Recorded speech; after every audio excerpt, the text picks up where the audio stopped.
The girl I never wanted to be was her. She was from a small town, a town not big enough to be remembered, not modern enough to be admired, not quiet enough to be peaceful. I belonged to that town too.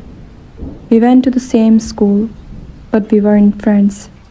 Just two familiar faces in the same classroom, two names on the same attendance sheet.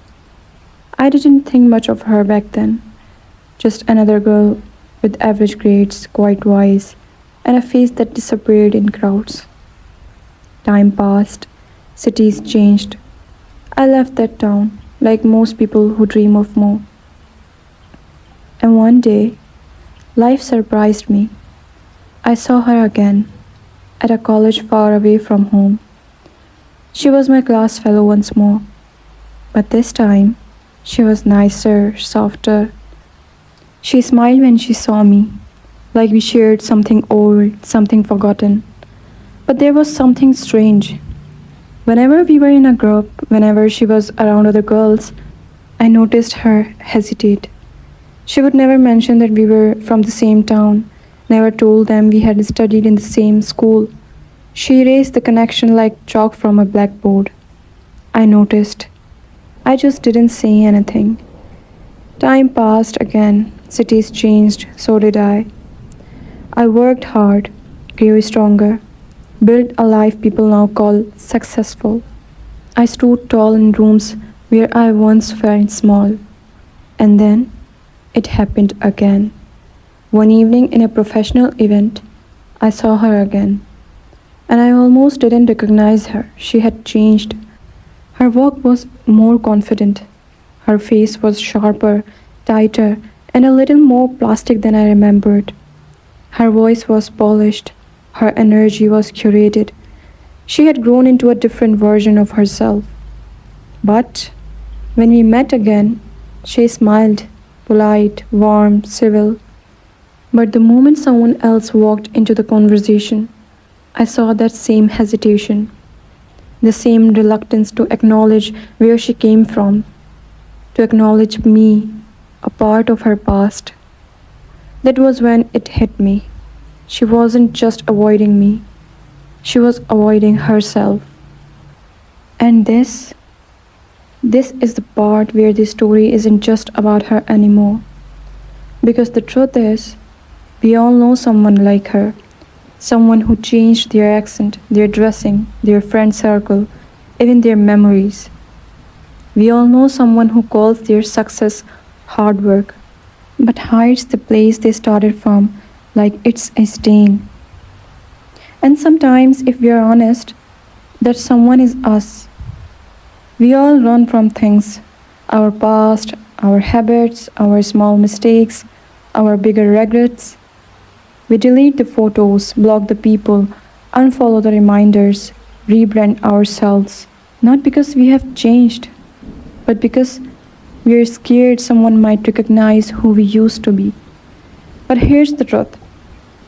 You can change your city, you can change your job, your nose, your voice, even your name, but you can't outrun the mirror. Because no matter how far you go, your reflection follows you. So, to that girl, wherever you are, I hope you find peace, not in looking different, but in feeling enough. I hope one day you will tell someone, I'm from a small town, and you say it with pride. I hope you stop shrinking when your past shows up, because your past was never the enemy. Pretending was. To everyone watching this, if you are changing, let it be out of growth, not shame. Let it be because you love who you were, but you are ready for more. Not because you hated yourself so much that you had to bury the girl you used to be.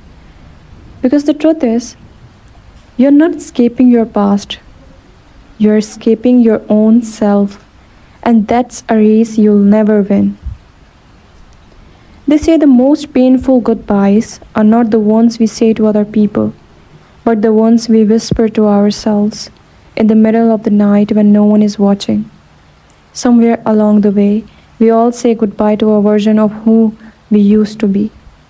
We outgrow our dreams, we silence our real laughter, we smooth out the flaws that made us real, and try to become what the world finds acceptable.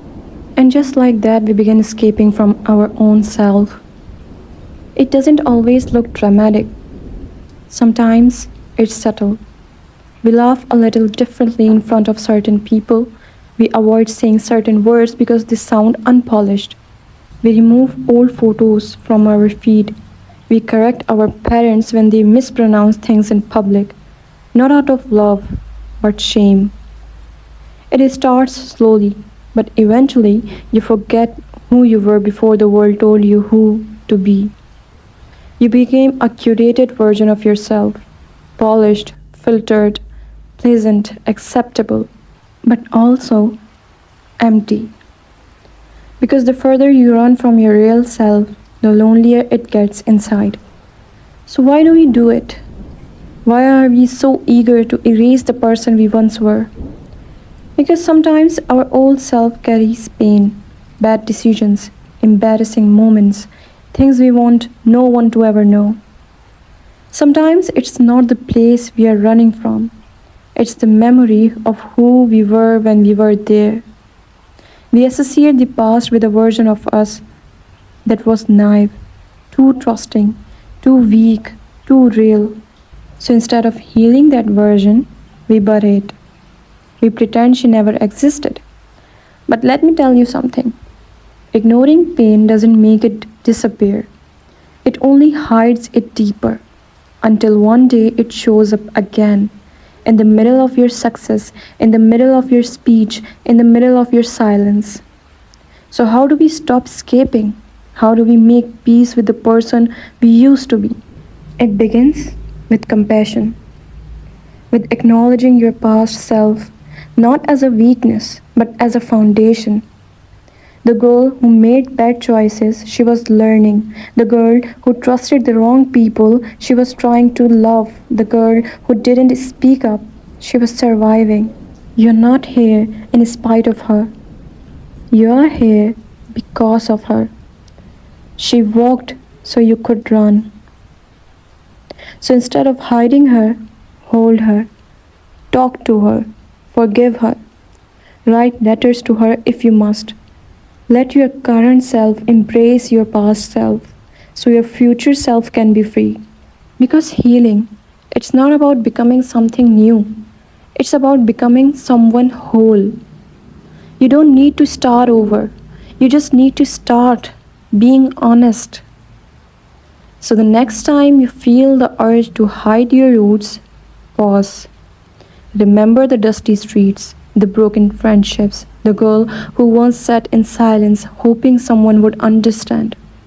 That girl was you, and she still lives in your shadow, not to haunt you, but to remind you where the light came from. So stop running, turn around, hold her hand, and walk forward together. You're allowed to grow, but don't grow so far that you forget who planted your first seed. Your past is not your prison, it's your proof that you made it, that you survived, that you are still becoming. And that is beautiful. Now tell me in the comment below, have you ever tried to escape your own self? And if yes, then why? Until next time, stay kind, stay honest, stay whole.